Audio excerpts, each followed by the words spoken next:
యోగ శ్వాసకు సంబంధించి నేను చూపించే ఈ ఆసనము సూర్యనాడి మరియు చంద్రనాడి.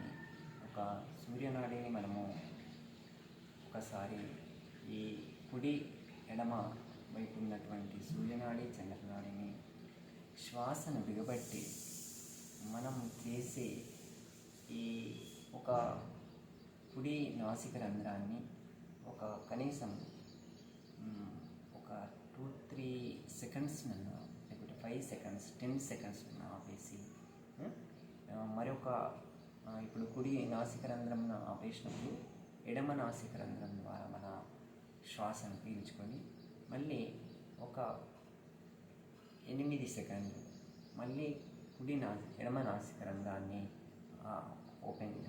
ఆపేస్తూ కుడి నాసిక రంధ్రం ద్వారా మనము శ్వాసను పీల్చాలి.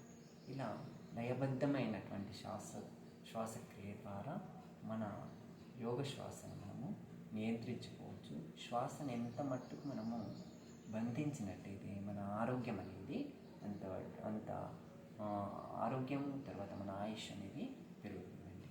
సో మరి ఈ లయబద్ధమైనటువంటి శ్వాసక్రియను మీకు నేను పరిచయం చేస్తున్నాను. దీని తర్వాత మనకు కపాలభేది కూడా కంటిన్యూ చేస్తుంది. చూడండి, ఈ ఆసనాల ద్వారా మీకు ఈ నూతన సంవత్సరంలో మంచి ఆరోగ్యం సిద్ధిస్తుందని కోరుతూ చూడండి.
ఇలా లయబద్ధకమైనటువంటి శ్వాసను మనము అలవాటు చేసుకోవాలి.